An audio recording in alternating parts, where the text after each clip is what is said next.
Alcohol if mistreated can lead to life-threatening consequences.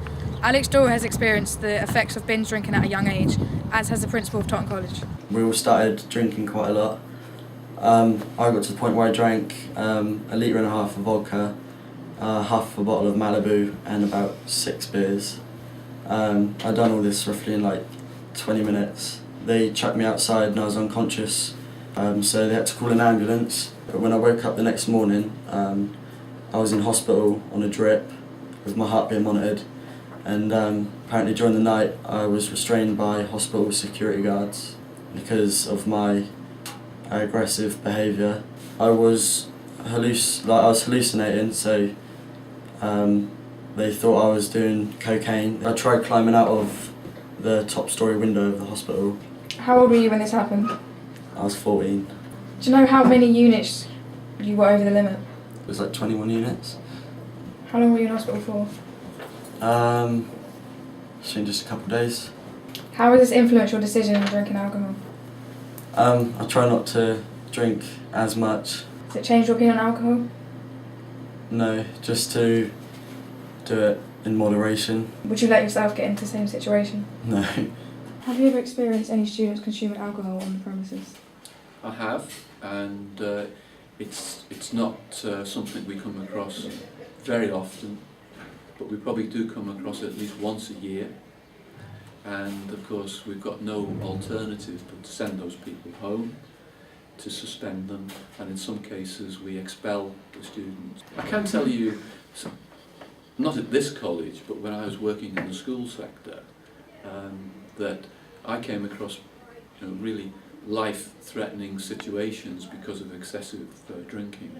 I remember leading a college trip to the south of France and to northern Italy, and we had a group of students who thought the whole point of going on the college trip was to get away from direct parental supervision so they could go out and get very, very drunk on cheap wine and so on. And I remember having to pull a young person out of the Mediterranean Sea who decided to go swimming at 1 o'clock in the morning, completely drunk, and ended up in a French hospital having almost drowned because of his poor inebriated state. And another occasion where a student threw themselves into the Grand Canal in Venice, again because of excessive drinking, and started to hallucinate because of the excessive drinking, and again had to be hauled out of the canal in Venice because he almost died, all because of excessive alcohol consumption. 62% of 16-17-year-olds interviewed admitted to drinking alcohol in the previous 7 days. With the number of youth-related incidents involving alcohol rising and clubs and bars putting on special student nights on a college night, it is a given that there's a national problem with students and drink. If you were to catch a student drinking on the premises, what would be your plan of action? It would go through the pastoral route. Obviously we'd have to bring them in, speak to their parents, speak to probably Phil Woodward, who's my pastoral advisor, and he would deal with it from there. If a student was intoxicated to the point where it was being antisocial, then they'd have to go to speak to the assistant principals, senior management, and most probably the principal himself. I'd actually find that a little bit embarrassing, actually. If they're caught drinking during the day, during college, then clearly they've got an alcohol problem. I would ask the student why, because there's highly likely to be a problem if somebody's actually seen drinking alcohol during the college day. If a student's caught drinking on the premises, they're suspended immediately. And there isn't any way in which you can run a college and do anything else. Although the policeman and the paramedic pointed out to us that youths are the main problem within alcohol abuse, there is a vast range of demographics that use and abuse alcohol. For example, young adults use clubs, adults use bars, and people over the age of 50 use pubs. We also talked to Paul Hardiman, who is a patrol police officer who works on the streets dealing directly with alcohol incidents. Have you ever been injured on call due to drunk behaviour? Yeah, we sort of get spat at, kicked at. I've never been seriously injured, fortunately. We do have ways to protect ourselves. We're body armour. We do have a baton and CS spray that we can deploy, so we have some measures we can protect ourselves, but fortunately I've never been injured, and I think the secret is not to get too close to people, and we tend to get reinforcements when we're going to incidents. Do you find people abusing alcohol on the streets more than in clubs or at homes?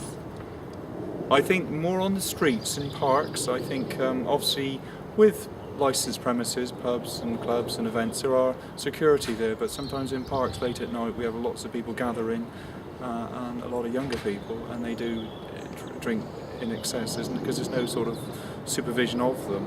Have you been called out to a victim's house due to behaviour by people under the influence disrupting them? Yeah, we definitely we have a lot of domestic abuse cases, and that does appear to be linked to alcohol consumption. So yes, I would say that's quite a regular feature of our activities, yes. Have you issued many fines to people who have been drinking illegally or in illegal places? Yeah, we do issue these fixed penalty notices. There's sometimes issues because if someone is so drunk they can't receive it. Clearly they need to be sober to understand what it's all about. But have you seen many people go to jail because of misuse of alcohol? Yes, I have seen people sent to prison because of alcohol. Do you think that often the effects of alcohol often reach or match the effects that drugs can have an effect on people?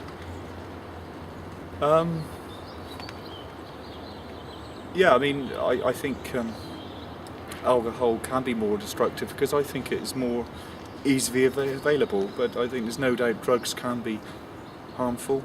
They can be equally as bad, alcohol. So we're just about to go into NA, Narcotics Anonymous.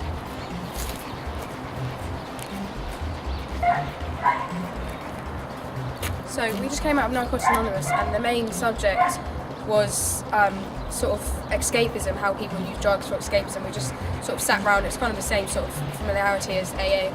We just discussed how people use drugs as a dependent. Our investigation has demonstrated a range of alcohol-related incidents, with our sobriety test proving to us that alcohol does have a serious effect on the state of mind. However, the statistics we put forward have proven that drugs have a lower death rate than alcohol, but have a more serious portrayal in the media. Therefore, we consider this as manipulation and verging on a moral panic stigmatised by the police.